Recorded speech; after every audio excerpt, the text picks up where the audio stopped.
A deal on Dickens, who could resist? A stack of Austen, warmly kissed. Golden Age crime tales twist and turn, every page a treasure to learn. Books keep coming home with me, piles so tall they're all I see. Turn a page and sail the sea, reading always feels so free. Hi, my name is Talia. Welcome to Talia Nerds Out. Lighting might be a little bit different than normal because I'm actually recording during the day. I have light coming from the sunroom from over here, and then I have my ring light over there. So if the lighting's of different quality, that's why. Also, wearing knitwear because I got cold earlier and I now have hood hair most likely, so this is staying on. For anyone who is a knitter and who is curious, this is the Thorns Hooded Cowl. It's a free pattern, and it's a free knit pattern. It comes from a website with a bunch of, I believe they're all free, Lord of the Rings inspired patterns.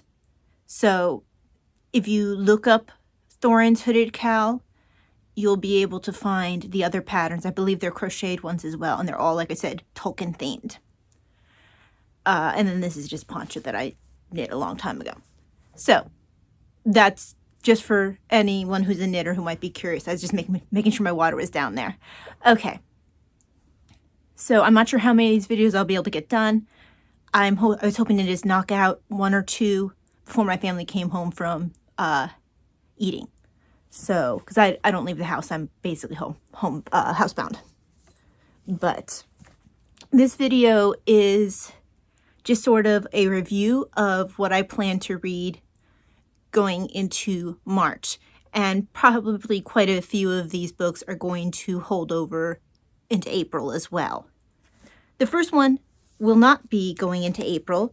I said that I was going to DNF this, but thankfully Mariana of Book Zealots talked me into, or not, well, she kind of talked me into, she said, well, if chapter 17 is probably one of the best parts. And so even though I was like, I had multiple times there I was going to DNF this prior to chapter 17. I'm glad that I held out though. The first chapter that really actually made me want to stay was before chapter 17. It was probably chapter, let's see, for that one. Probably the one in Dr. Gorgas. So that's at least a couple chapters before. So that's, I want to say that's chapter 15. And once I met Dr. Gorgas in here, I became a whole lot more interested. And now I am about, I want to say like 85% through. So I think I'll be able to finish this. Sometimes if it's very technical and I really am having difficulty connecting with some of the figures within the text, it's a lot harder for me to continue. I was not very fond of Ferdinand de Lesseps, and the whole period of time where they're fighting over the Panama Canal and trying to get that contract settled for America, it was just not my favorite reading time. But past all that, I'm almost 100% sure I'll be able to finish this book. Now, the other one, I think that I'm supposed to be finishing this book this month. I don't know. I'm actually a little bit behind, but usually when I pick it up, I fly through. I am in a bit of a hard section right now. I am in Fyodor Dostoevsky's The Karamazov Brothers. Now, it's a lot more philosophical than I anticipated. This is my first time reading Dostoevsky. And I am in book, I want to say it's book 5. And oh my, it's a bit hard going at times in book 5. I found it a lot easier earlier on, but from what I understand from other people involved, from what I understand with other people who are involved with this read-along, it's book 6 is a lot easier. It's just that book 5 is a little bit of a slog once you hit a huge section with Ivan Karmazova.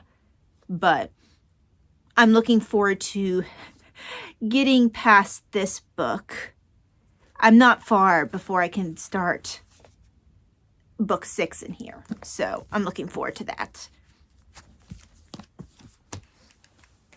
Then quite a bit of my other reading is related to Lent, because that's coming up. This one I actually started last month with an idea of reading this through Lent. This is The Crucifixion of Jesus, a forensic inquiry. This has been quite interesting so far. I'm in the middle of a section talking about how the Romans did scourging, which, what's interesting though, he compares it to cases he's a medical examiner, so forensic doctor. He will then compare what you would have seen with some of the things that Jesus went through with some of the things he has seen within his forensic work, and the kind of damage that you would then have expected from the different points of the crucifixion. So this has been very good so far. It is something that I read in little chunks, just because I kind of feel like, just to sort of absorb what's being said, because there's a lot going on here. It's pretty intense. But I've been looking forward to reading this for a while. Then, this was recommended to me by my dad. My mom and I will be reading this together.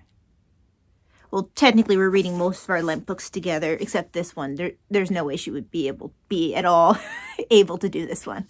Not her thing.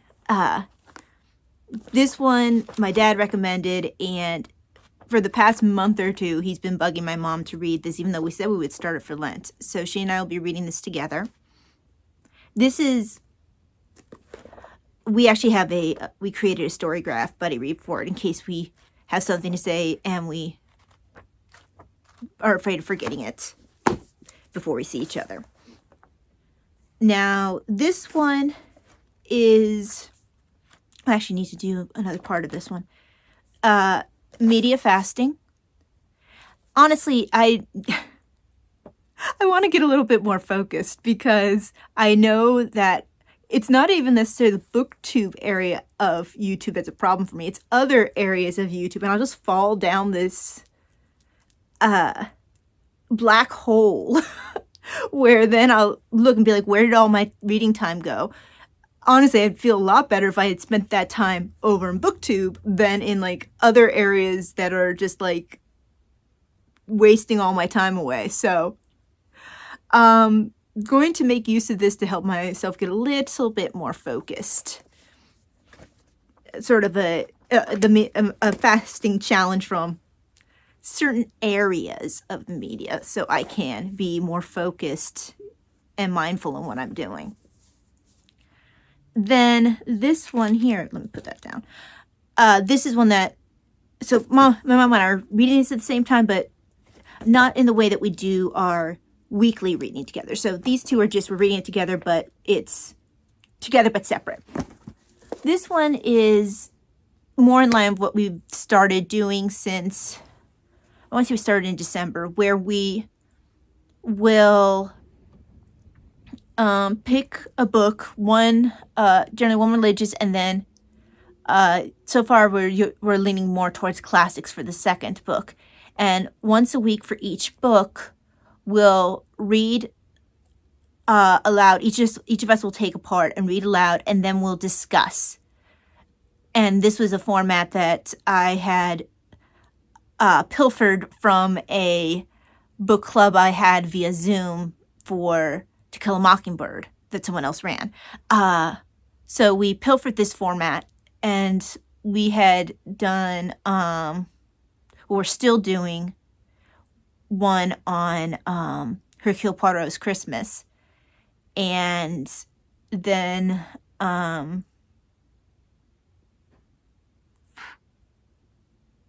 was one, it was an Advent Christmas based book by Scott Hahn that we had done, and we've just finished that one. But this time, this is an Edward Sri book, and it's Biblical Journey from Nazareth to the Cross, Walking with Mary. I wanted something that was a little bit more focused on a different point of view because I'm already doing this one. So I wanted to pull it more from Mary's points of view for that other book. Now, for the other two books I have hard plans for. Okay, this one wasn't planned. This sort of accidentally happened. I fell down and I started reading this, and so I was like, oh, I guess I'm reading this now. This is A Magician Among the Spirits, Harry Houdini. And if you're not familiar with Harry Houdini, besides the fact that he is, very well known for, of course, his escape techniques and all that, but at least for 30 plus years, he would expose these spiritualists, these people who would take advantage of people who were mourning people who had passed on and just wanted to hear from them. So they would take advantage of this weakness of in people, and they would either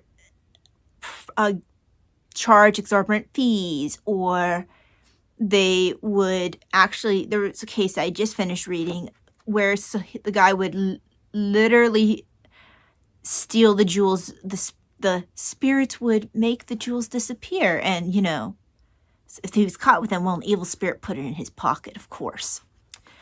So Houdini made a special point of exposing these people because he believed in an afterlife, but after his mother died, he had really wanted to be able to reach her beyond the grave. But with his specialty of being involved in the magician area of entertainment, he was able to pick up on the tricks that people would do when he would go to these seances. So he ended up actually having a bit of a detective squad, and they would go, his detectives / spies would go ahead of him, scout out, different places for him to go, and then he would come behind them and do the exposures. But this is his book. At first, I just intended to flip through, and then I started reading, and oops, fell down, and I am 50 pages in. So, considering the fact that it's not a long book, it's 281 pages, not including the index. So, and text is pretty large. It's not a hard read, and he has pictures in here. The front picture is him and Arthur Conan Doyle, and he does reference Conan Doyle quite a bit in here because I'm not sure how close they were as friends, but they were at least at one point friends. I was under the impression that their polar differences, they were on polar ends of the spectrum in their reactions to spiritualism. Conan Doyle was absolutely convinced about spiritualism to the point that he would ignore evidence. There were points in here where he didn't even mention things that Conan Doyle was aware of, and Conan Doyle would either make excuses for it or just completely ignore evidence that went against his preconceptions. And Houdini was on the end of 30-some years of exposing fakes and charlatans. So it's interesting, not only as a read for hearing how people would do these things, but it's also satisfying to see tricksters and, well, charlatans exposed for who they are. So this is so far quite interesting. But that was an unintended read. I started it yesterday when it came in. Now, this one was an intended read for this month. Thankfully, next month for the David McCullough read-along is a free month. So if I go over, I can have this book go over into next month as well. But this follows very nicely on the tale of the path between the seas about the Panama Canal, because Teddy Roosevelt was very involved with the Panama Canal.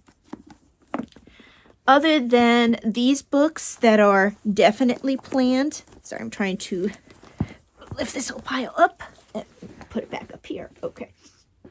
Do not fall. Okay. I know I'll be wanting to read something from March Mystery Madness. I'm not sure what that will be. Of course, the easy response would be an Agatha Christie, but I generally save my Agatha Christies for December now, simply because I am usually trying to read as many as I can for the Christie's Missing Readathon, because I'm quite competitive with it, and as yet, none of the teams I've been involved on have ever lost. And I pretty much intend to keep it as that way as much as possible. So I usually throw all my Agatha Christie reading at that time period, and I get a lot run. My number of books that I've read during the year it doesn't quite double, but I usually add like, I want to say I added like 15 books in the end of that like 2-week period. But I mean, to be fair, Agatha Christie books go really fast, especially if you've been reading them as long as I have. Now, so that would have been the easy answer for March Mystery Madness would have been an Agatha Christie. I'll probably borrow book 2 of the Amelia Peabody series from Libby. But other than that, I'm thinking one of my other classic ones, either A Gentle Murderer, which I had shown fairly recently in a book haul video, a library crime classic. This is the one about the murderer who tells the priest in confession about his murder. And for those who might not be aware of it, I think it's pretty well known that a Catholic priest cannot reveal anything that is told him under the seal of confession.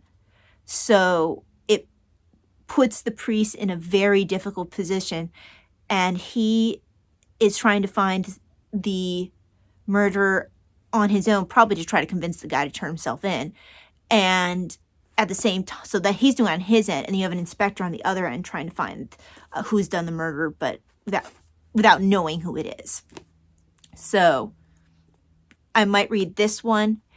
Very strongly reminds me of the premise behind Montgomery Clift's I Confess, which I can't remember when that movie was. I believe it was later Montgomery Clift. And then the other one that I might read is a British library crime classic, Death of a Bookseller. And this was another one that I believe was in a birthday book haul video. So those are the books I planned for March, possibly going into April. But what are you reading this month? And do you... I don't know, do you feel that you'll be able to make it through everything that you have planned? I'd like to think I will be able to, but I get distracted. So hopefully being a little bit more focused, not falling down the YouTube sinkhole will help a little bit. And it's not like I said, it's not the booktube area of YouTube. I'm usually really good about that area, and that usually makes me want to read more. It's other areas, so I'm hoping to be more focused this month. So thank you very much for joining me for this video. I will see you again next time. God bless. Bye. Books keep coming home with me. Piles so tall, they're all I see. Turn a page and sail the sea. Reading always feels so free.